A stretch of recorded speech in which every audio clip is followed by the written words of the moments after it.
Welcome to SmallTalk by Sfarim Chatter. I'm Nachi Weinstein.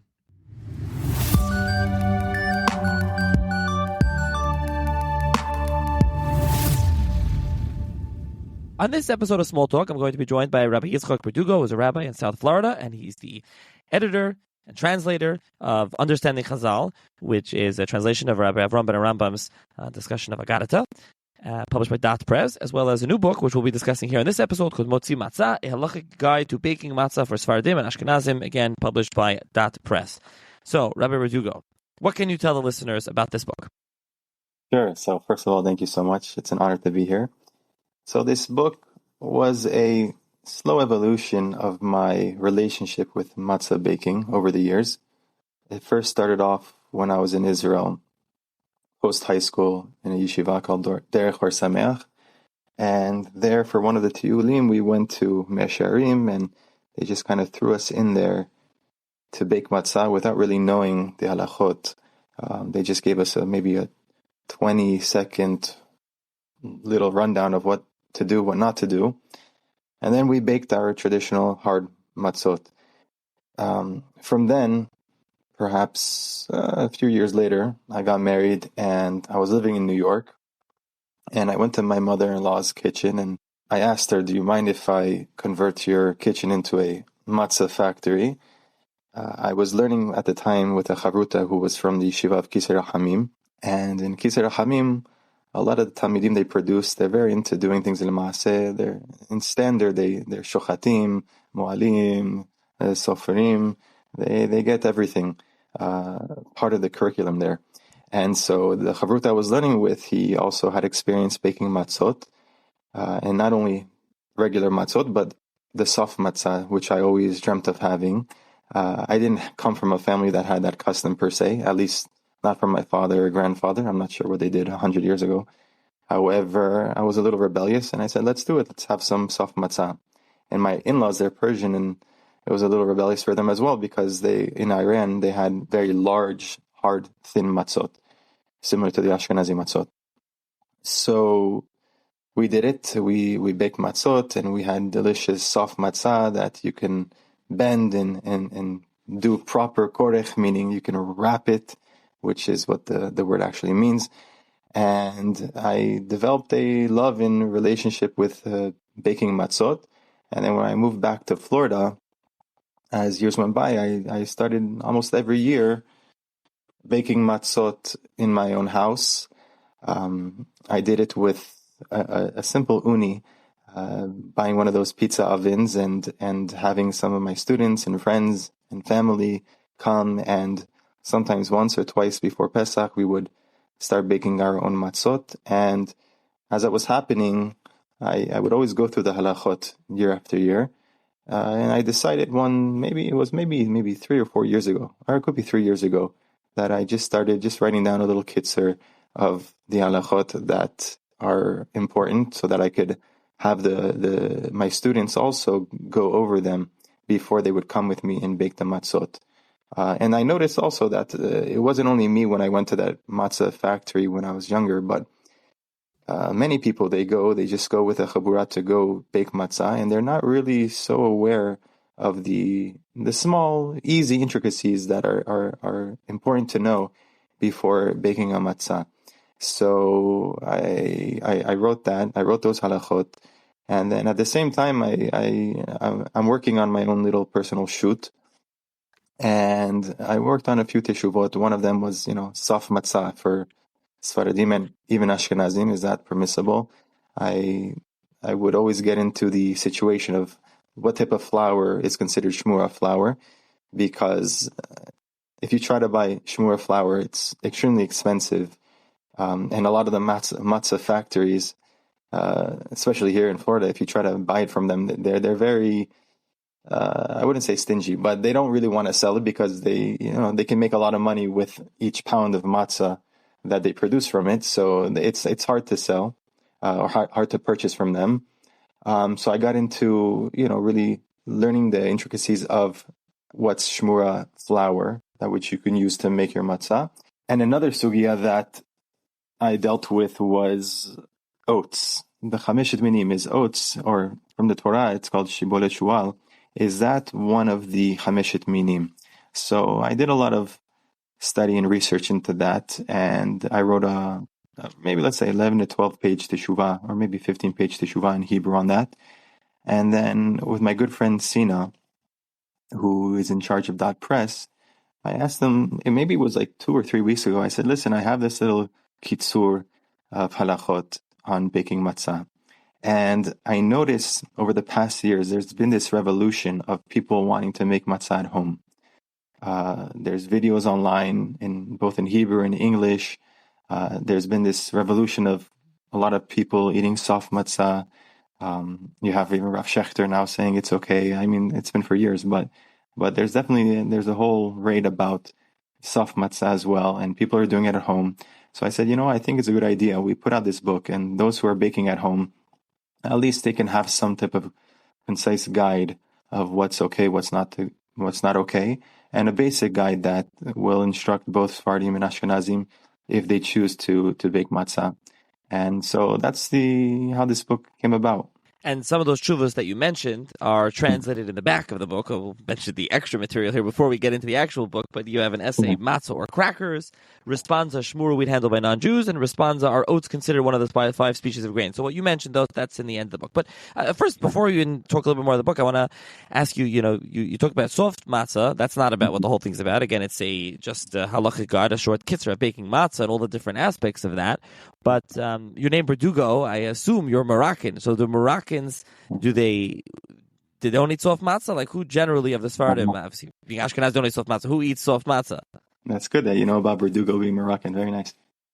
So in Morocco, again, for most people, my father, they came from Tangier, Spanish Morocco, but before that they came from Meknes, which is more in the south. So for what I know, from all the people in Tangiers, they were eating regular machine matzah.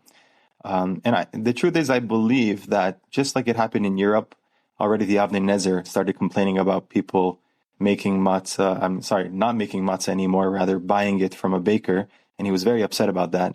So the whole revolution of having a bakery making the matzah for you, as opposed to, from Talmudic times, it was the women in the house, in the kitchen, making the matzah for everybody. Even throughout Pesach, on Pesach itself, they were making the matzah. So that changed, and it spread to the Sephardic countries as well. So the Sephardim, they were definitely having hard matzah. However, I did find, I actually spoke with Rabbi Mordechai Lebhar, the author of Magen Avot, and he shared with me some research that he found that in the south, and more in the villages in Morocco, they were eating soft matzah. So it seems like this motif was very common in different places throughout the Middle East, is that more in the villages, they would be doing soft matzah, and in the urban areas, they would just have bakeries baking the matzah, and therefore, mimela, it would have to be hard matzah.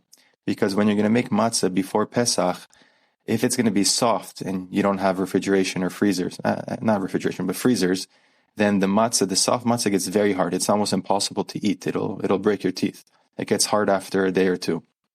Mashinkin, where the soft, or the crackers, the very thin matzah, that can go for years. That's why we use it for eruvin and stuff like that, because it lasts forever and it doesn't go bad. So that's what happened, where the hard matzah spread throughout everywhere. There's more of a intricacy to it.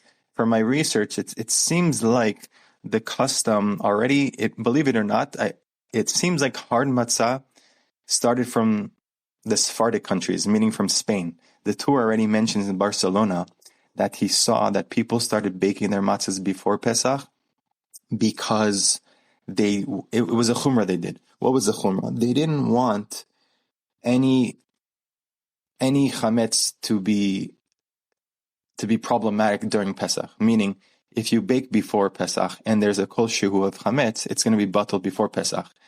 However, on Pesach, if you bake the matzah and there was some type of kol shehu of chametz, then we know it's not batel afilu ve'elif. So therefore, it was a chumrah that this developed already. The Tur quotes it in Barcelona that they were baking their matzahs before. And like I mentioned before, if you're going to bake it before Pesach, it's got to be hard. So you see that this concept, and And already hard matzahs, I wrote in the Teshuvah there that you see in many Sephardic countries, in Turkey, in other places, in Iraq, even Yerushalayim, they had hard matzah. So even in the Sephardic countries, they're doing hard matzah. So therefore, you see that it was an old custom and not the Ashkenazi custom per se, which is interesting. Fascinating, for sure. Okay, so the book itself, I'll just mention some of the things here, and you can talk about it if you want to give an overview. So you go through, again, it's short. It's 116 pages total, the short beginning and then the additional material that I already mentioned. So you go through, you discuss ovens for making matzah, and you discuss Lieben for ovens, temperature, electric ovens, baking surfaces. Then the next chapter is flour for matzah, 5 grains, rice flour, guarding the grains, grinding grains.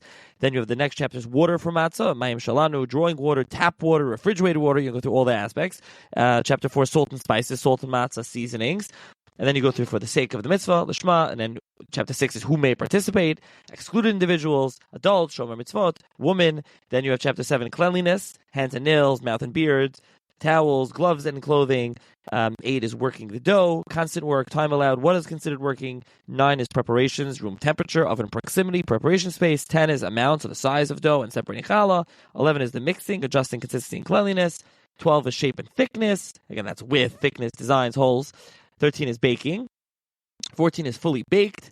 15 is matzah shira. And 16 is baking on Erev Pesach. So, really go through the process from A to Z, literally the entire thing. So if you want to give an overview, mention some of those halachos, some that some that, just the generalities, and maybe some interesting ones that maybe listeners are not familiar with. Yeah. So maybe I'll talk about a very interesting phenomena that took place. I guess this is the more exciting topic from the book, is regarding the custom of making matzah in 18 minutes.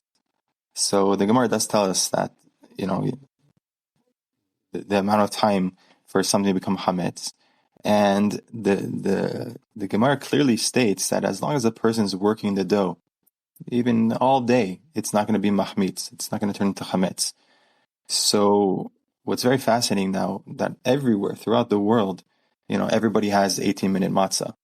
And when the concept of 18-minute matzah means that from the time the water hit the flour till it was fully baked, it was all done within 18 minutes. And that actually has no mikor anywhere in Shas, nor in the Rishonim at all. And nevertheless, it spread like wildfire to everywhere. If you won't find anybody making matzah nowadays less than 18 minutes from the beginning of the water touching the flour to the end. Although that many of the Achronim were pondered by it. They had no clue where this custom came. And what's fascinating is that this custom actually caused some other, I would say, as we say, chumra hamevile de kula. It caused, this chumra caused some types of some kulot, where pretty much even the minhag of gebrachs by Ashkenazim, by Hasidim, let's say, they were machmir due to the fact that they were baking the matzah so fast that they were afraid that it wasn't cooked well. The Shulchan Aruch Harav, he explains, is that, he says Israel with the Kedoshim, they were being holy and they wanted to bake the matzahs even faster, not like the previous generations, and therefore they started baking the matzah within, actually the Khatam Sofer quotes, I don't know how it's even possible. The Khatam Sofer says that they were baking the matzah within 2 to 3 minutes, meaning from the time it touches the water, the flour touches the water, till the fully baked process is 2 to 3 minutes, which is, I don't know if anybody ever went to a matzah baking factory, that is very, very, very fast.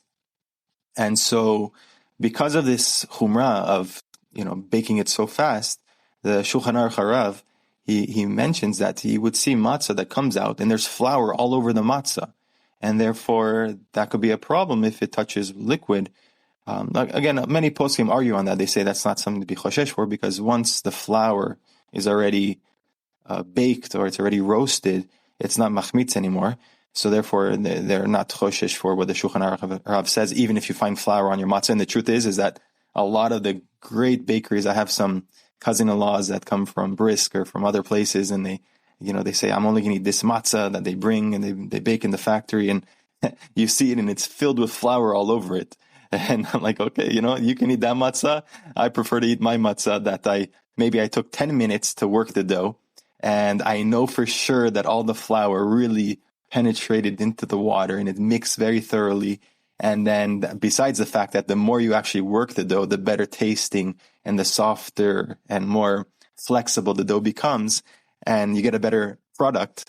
So I prefer that one over, baking it within 2 to 3 minutes or 4 minutes, however fast they want to do it, where you're going to have flour all over it. Again, in the end, halacha l'maaseh, there's not going to be a problem because it is roasted in the end. But nevertheless, you see that this is a new phenomenon that happened with nobody really knowing any mikor for it, which is fascinating.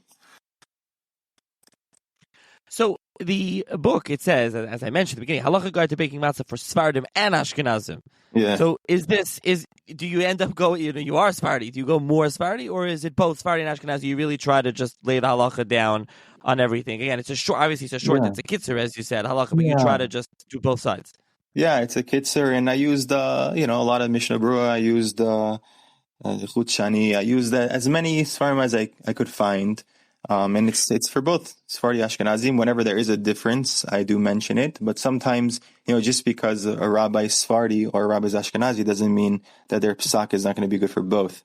When the Mishnah Berurah gives a pshat in the Mechaber, and it could be a better pshat than maybe how Rav Ovadia, I'm not saying theoretically, it doesn't really matter who's Sephardi, who's Ashkenazi. They're both trying to give a pshat in the words of, the Shulchan Aruch. So, in that aspect, I'm not really into the whole Sephardic Ashkenazi division. You have the emes is the emes from whoever it comes from. So yeah. But the kitzer, without going into a whole philosophical background, the book is made for both. I do bring both. And again, everything I do say in the back regarding the tshuvas that I translated, I do believe they apply to both Ashkenazi and Sephardim. So yeah, regarding oats, regarding the soft matzah, regarding the shmura, it's both. And anywhere that I say it's not, I do, or anywhere where it's not for Sephardim and Ashkenazim, I write that this is for Sephardi, or this is a Sephardic custom, or this is an Ashkenazi custom.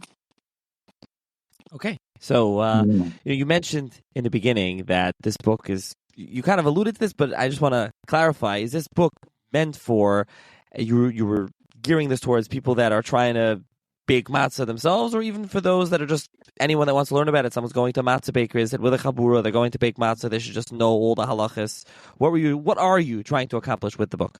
Yeah, so each person can take it how they would like to use it. Whether it's going to be a rabbi giving a shir on baking matzah because he wants to take his entire shul to go bake matzah. So I think this is a good guide for them to just go over it and elaborate and make known the basic principles that everybody should know before.